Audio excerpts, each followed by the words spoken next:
Eu, cando era aí polas 8 da tarde, pois baixaba de arriba da capilla e dicíame unha compañeira, unha señora que está aquí, dicíame, Celia, está tronando. Non oía, eu non oía, a verdad, non oía.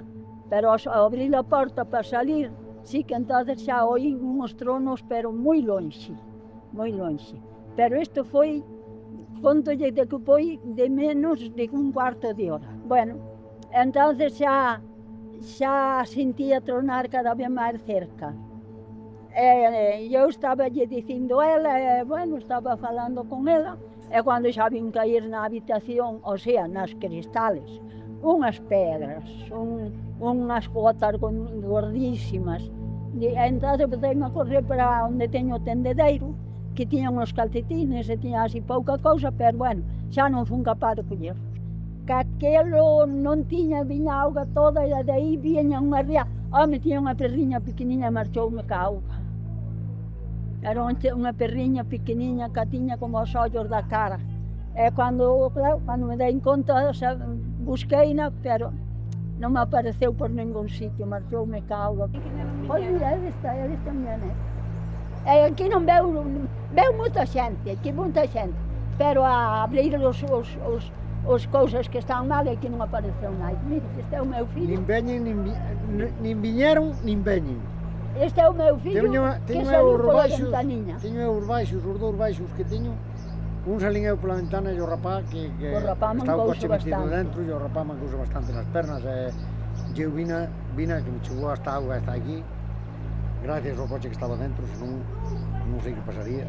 Porque cando a Confederación non che deixa andar limpiando ríos, e non che deixa andar limpiando nada, eu non sei que sacan deso que mira o que sacan.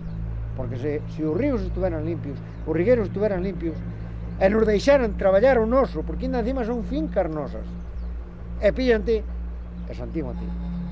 Non se fai nada. Aquí o primeiro día, sí, moito chaleco amarelo, moito casco blanco, moita Audi A6, eso sí, pero efectivos xustiños. E unha vez trouxeronos aquí xente da Diputación que, por certo, traballou arreo, eu contra os empregados non teño absolutamente nada, a xente de extinción de incendios axudounos cas bombas para limpar os lodos, e voluntarios. E a xente do povo, por suposto. Pero dos organismos oficiais aquí nada. Moito, eso xa digo, moito chaleco, moito casco, pero efectivos cero patatero. Xa te digo, isto foi unha cousa é contalo e outra cousa é verlo. De veciño tirou todo a cierra da finca e se ve a auga e os troncos todos saltaron por riba das dúas pontes desta de abaixo. Iso era algo, vamos, se ves unha película desta o Poseidón e cosas desas, dices, unha cousa similar, iso é ficción, pero esta era a realidade. Cando foi do lume do ano pasado, todas as apeas, todo eso foron acopiando, onde lles pareceu. Veu isto? Chamoume e diceme, Charo, onde estades? E digo, pois estamos salindo de Ourense, pois chama a xente que marche do pueblo, porque vai vos unha riada tan grande que a bolsa xa destrozou unha de todo. Como salía auga, eu dicía, pero madre mía, entraba auga, pero a unha velocidade impresionante, pero a mesma velocidade que entraba volvía a salir.